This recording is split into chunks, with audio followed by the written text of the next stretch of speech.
Hey there gang, it's Kawaii50 here with another video for you. Now, I've been rolling about the internet and I've seen a bunch of people are putting out their 2023 Game of the Year lists. And you know what? I want to do that too. I actually want to do that too. So that is what I am going to do right now on this video. So we're going to be going over my top 10 games of the year from 2023, and let me go over some stipulations before we go ahead and proceed. My goodness, is everything reflective in my glasses? Let's take those off. I don't need them for this. Now, when it comes to stipulations, for starters, the game had to have come out in the US this year. This means that games that might have come out in other countries years ago, what have you, are not off the table. If it's the first time I have been able to play them this year without importing a copy or applying a translation patch or something like that, it is entirely fair game. I am also sticking to one game per franchise. So if a franchise had like a remaster come out that year, or if there's been something where like multiple things in that franchise showed up that year, I am going to try to go ahead and, you know, just stick to what was my favorite experience from that franchise specifically. And that's basically it. That's all the big stuff. So without further ado, here are my top 10 games I have completely and utterly enjoyed in 2023. Oh yeah, other stipulation, I had to have finished the game, or at least it has to be a game I don't necessarily need to finish. Okay, cool, let's get started. Also, before I forget, please like, subscribe, share. I have to say it all the time. It actually really does help me out. So the number 10 game for me this year was Star Wars Jedi Survivor. And this game's been getting like, you know, there were a lot of really good things that came out later in the year that ended up leading to it falling off a bunch of people's lists and things like that. But as a person where Star Wars is only second to Gundam in terms of sci-fi, I really enjoyed this game. I was a huge fan of Fallen Order. I love what it did with the story. I love the character of Cal Kestis, and just basically having the game take what worked in Fallen Order and just expanding it and making it better, living a tantalizing Empire Strikes Back style hook for a following sequel.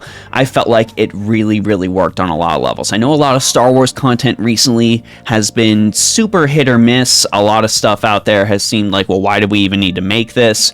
I don't believe that Jedi Survivor falls into that category. I want more games with Cal Kestis. I'm actually super excited for that smuggling game that's coming out this year. I've always wanted to play as a smuggler outside of Star Wars The Old Republic, so I am really hopeful for the future of Star Wars, at least in terms of video games going forward. So yeah, Jedi Survivor, good job. Really good job. Number 9 is a game you can actually watch an entire playthrough of on stream, and that is Armored Core 6 Fires of Rubicon.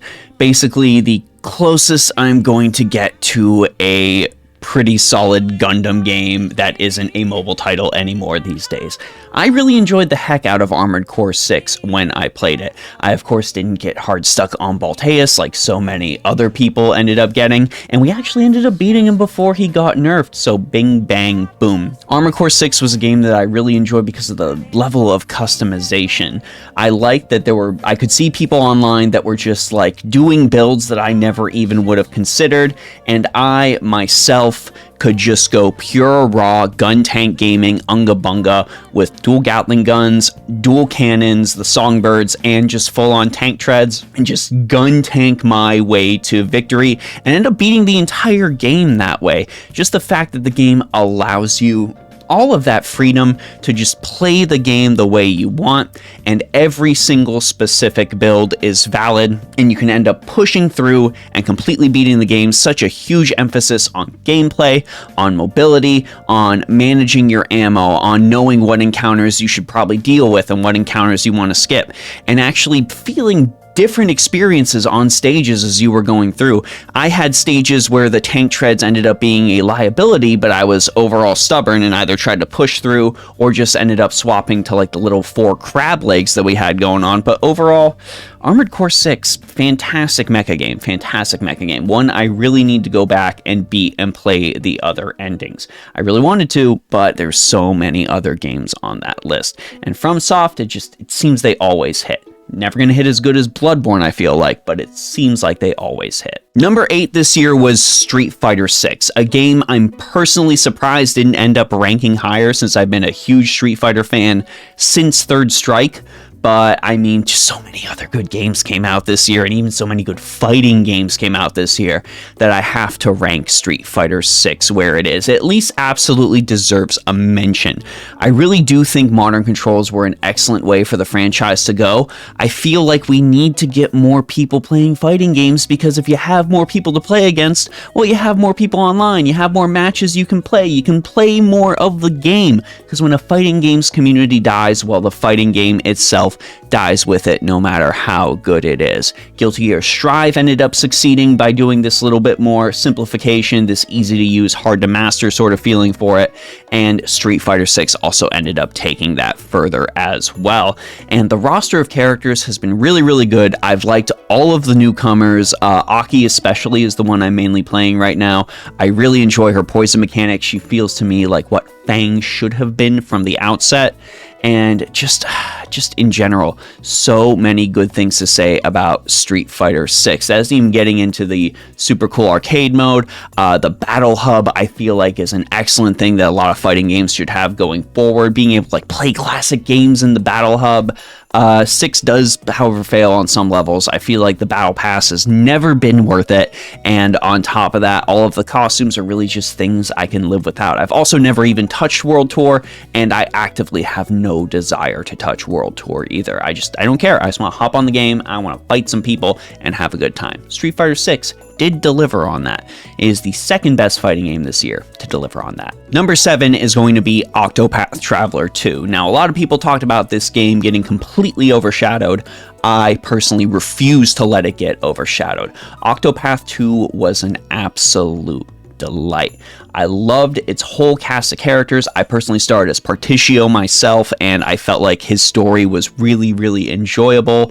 And just in general, having the ability for your party members to actually have that interplay, do some sort of crazy team attacks, be able to build up the classes, have all those secret classes that could really get fleshed out as you ended up playing through the game. You come up with some truly wacky combinations that could push you through fights and just make it, you really, really felt that growth through the gameplay specifically, starting from those base classes, moving into the advance and the mix and match, putting characters in classes that ended up fitting them better based on their own personal skills. By the end of the game, I was legitimately feeling godlike in a completely different way with every single character. Though Hikari is still the absolute best character in the game, I will broker no arguments in terms of combat ability. That man absolutely crushes as he should. And that finale of Octopath Traveler 2 just felt so satisfying, and I really hope if they could just emulate that in every single Octopath Traveler game going forward, that would be great. This is the game I try to direct. The Final Fantasy needs to only be turn-based now and forever into the history of time. This is the game I try to direct those people towards, because honestly, if this game was called Final Fantasy, you'd all be singing its praises. Just because it's not called Final Fantasy, for some people, it's absolutely not worth their time, and I could not disagree more. Insane soundtrack, by the way, too. Absolutely ridiculous boss themes. Some of the best I've ever heard. Number 6 on the list is going to be Resident Evil 4 Remake. Now, I get it. I know, oh, it's a remake. It isn't valid. Shut up, it's valid.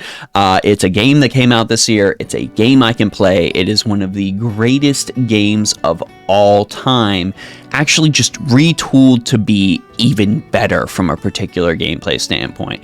The people complaining about the Ashley upskirt stuff, I don't care. I actively don't care. I am not here for that. What I am here for is that classic Resident Evil 4 gameplay, tuned up to 11, and levels that were completely awful, I'm looking at you, Island, actually becoming enjoyable again. And that is 100% what I got. Even popping into Mercenaries with it later down the line to try that out, popping into the Ada Separate Ways DLC, absolutely everything about that game felt like they specifically looked at the original RE4 and are like, what is the objectively best way we can make this better? Boom, they did it. The game felt absolutely pitch perfect as a Resident Evil 4 experience for me, and speaks to the quality of games that came out this year that I would have to rank it so low on this list. This is the hard thing with 2023. It was an absolute insane year for gaming. Any other year Resident Evil 4 remake would have come out, it would have absolutely swept the competition, but it is still an absolutely fantastic game, continuing the incredible trend of Resident Evil remakes we've got in the past. Well, maybe not so much 3, but we'll ignore that. And I cannot wait to see what they do with Resident Evil 5 remake, because that's definitely coming. It's happening. Number 5 is a game that popped up in the tail end of this year, completely took me by surprise, and ended up becoming my favorite fighting game of the year. That is Grand Blue Fantasy Versus Rising. I had not touched the original Grand Blue Fantasy Versus. I heard, it's alright, it's okay, it's whatever, like, it's another fighting game out there. It is a really good looking Arc System Works game, but there's not really a big reason to play it. And then Rising came out, and I was seeing people play it. I'm like, okay, I gotta go ahead and I've gotta get in on this game, and I absolutely adore this game, and I've only played the matchmaking of it. I personally, I've hit up some arcade mode. I'm not whatever about story modes and fighting games in general. What I wanted to touch was the online mode. I have sunk time in with basically every single character in the game before I ended up finally settling on a main and Beelzebub. I even got Lancelot to level 100 in order to continue my quest to find a main. I have never, no, I don't want to say never, I have not felt so compelled to pick up a fighting game and learn it since I ended up picking up Street Fighter 4 back in my college days. That feeling is back. My desire to even just hop on and just get a couple of matches in whenever I have time. Just see how far I can take my character. Actually go, into the lab and practice some stuff and see how things chain together. And should I use the EX version of this move? Should I use the regular version of this move? Joining the is 66L way too overpowered discourse, by the way it is. Seeing people just bang their head against the wall at fighting Niers, and me actively feeling that exact same thing and wanting to be like, well, how do I deal with this? How do I deal with this? What can I do? And just joining in the memes, just absolutely loving the heck out of the game and the community.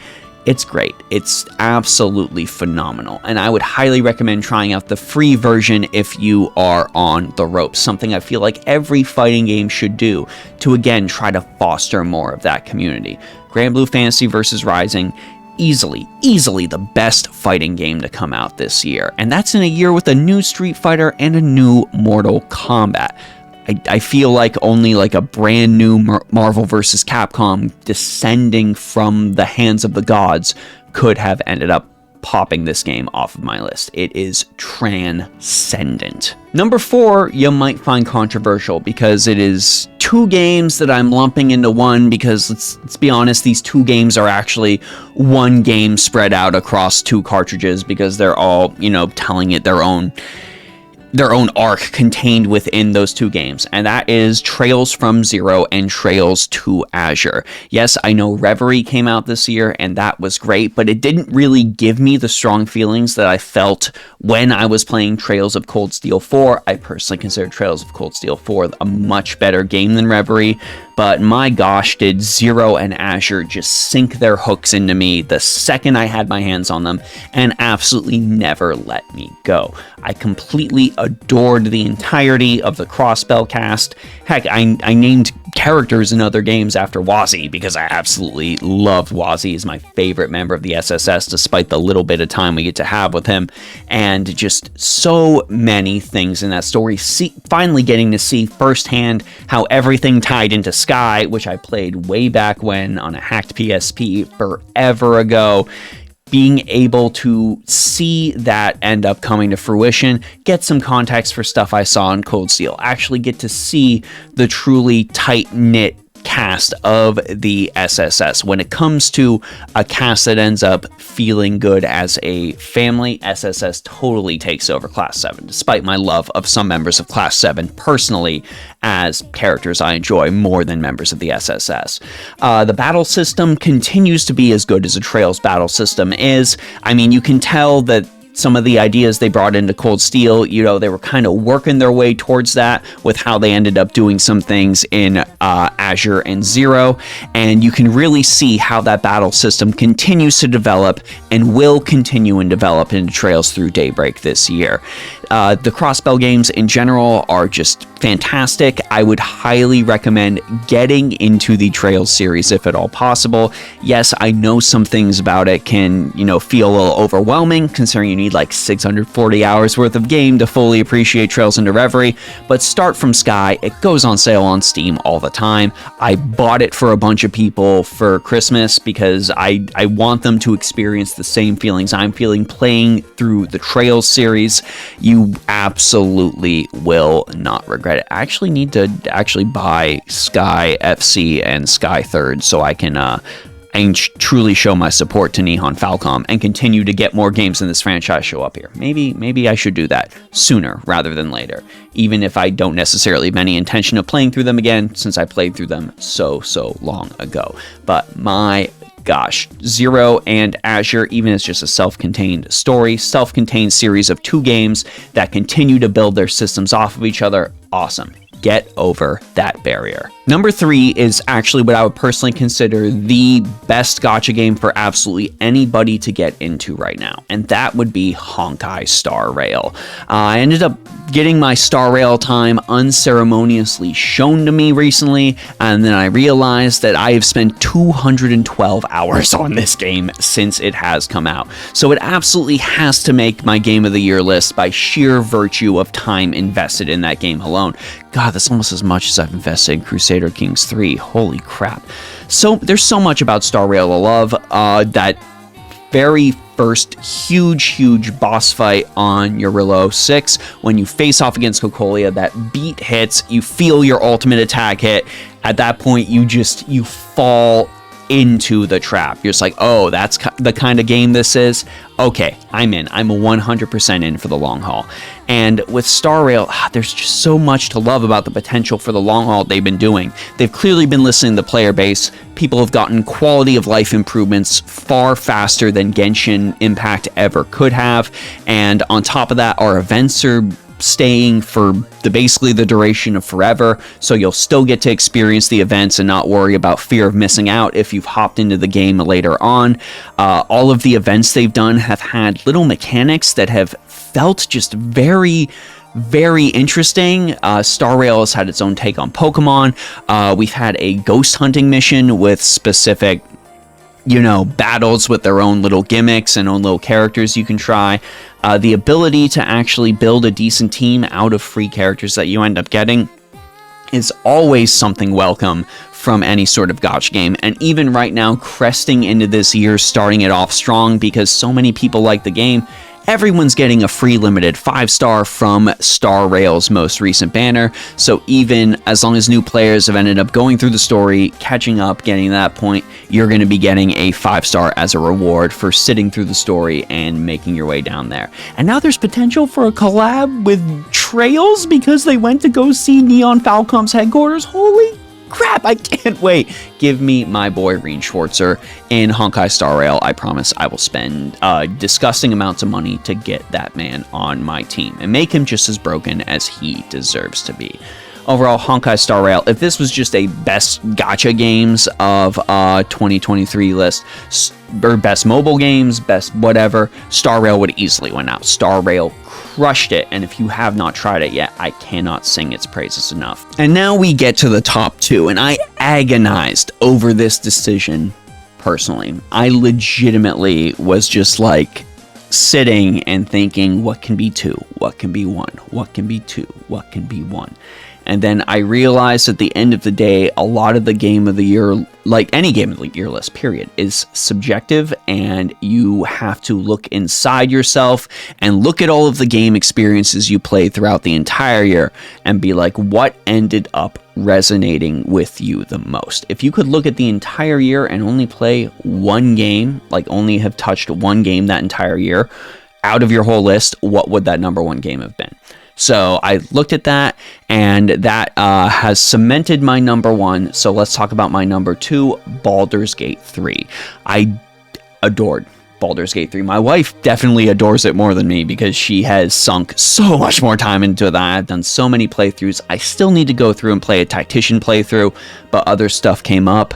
But it is the quintessential D&D experience. Everything they did with this game is just proof that so many developers out there are not trying hard enough. And it's gotten me to think at some point, like, are some of these big games just money laundering schemes? Is that the point that we've reached? Is you can sink such a gigantic budget into a game and like have it not turn out even half as good as Baldur's Gate 3 and not receive even a quarter of the support Baldur's Gate 3 has received after launch? They're still receiving major patches to fix stuff. They're receiving major hot fixes. There's just so many things to say about Larian's continuing to support of the game, and that is not even to get into the actual meat and potatoes of being able to play through the D&D experience yourself, being able to go ahead, play those classes, mix and match things. I played a wizard on my first run through, and it felt absolutely fantastic,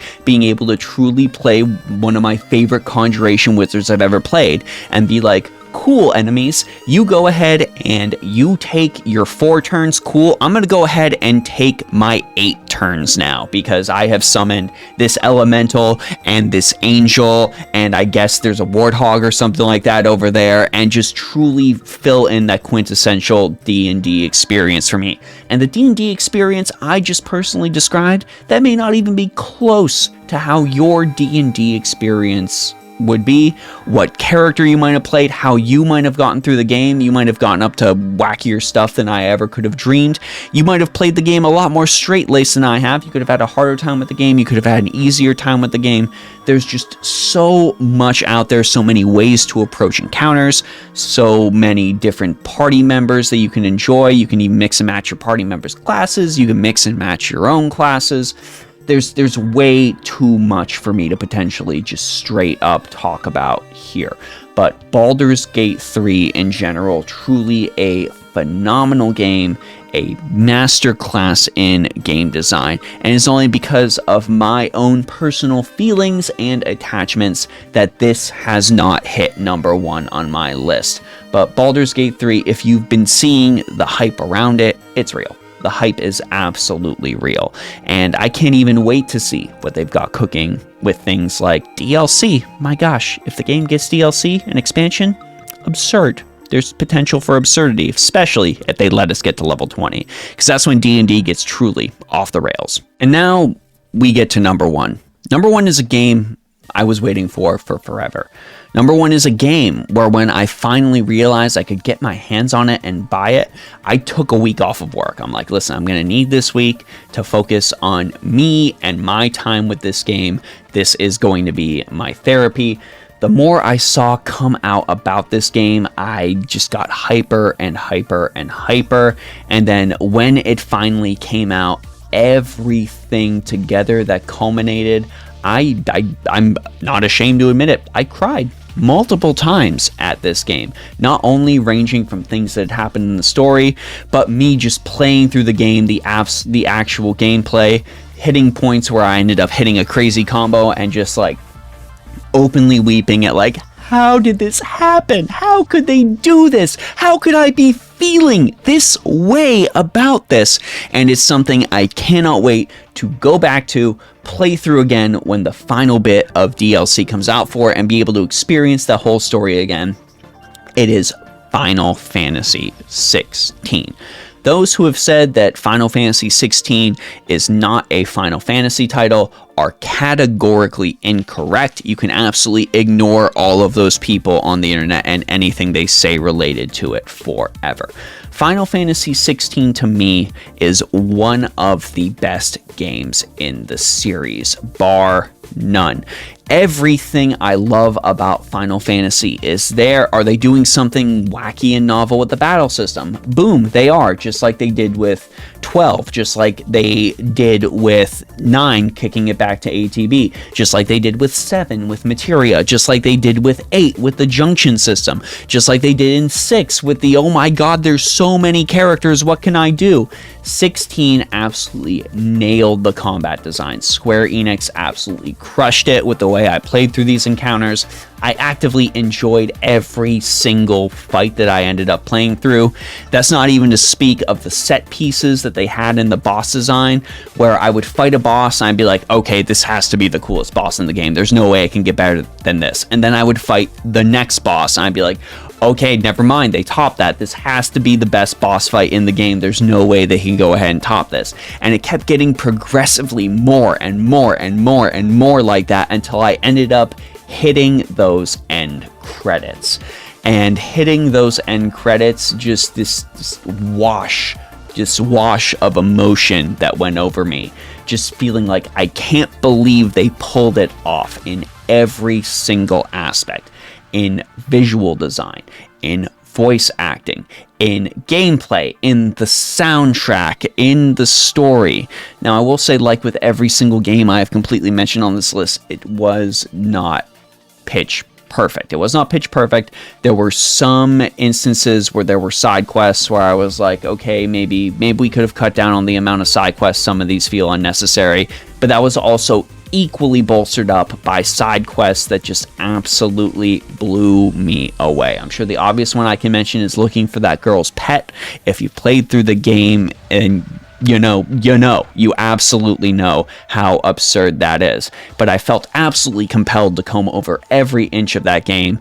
I grabbed as many summon abilities as I could. I constantly respec to perfect my build. I went out and hunted every single crazy monster I could. I grabbed all the weapon materials I could. It was a game where when I was not playing it, I was actively thinking about playing it, thinking about what I still needed to do, thinking about what I still had to finish, and looking at potentially reaching the end of that game with both elation and a little bit of a tinge of sadness. Like, I can't wait to see how this ends, but I will be sad to see how this ends.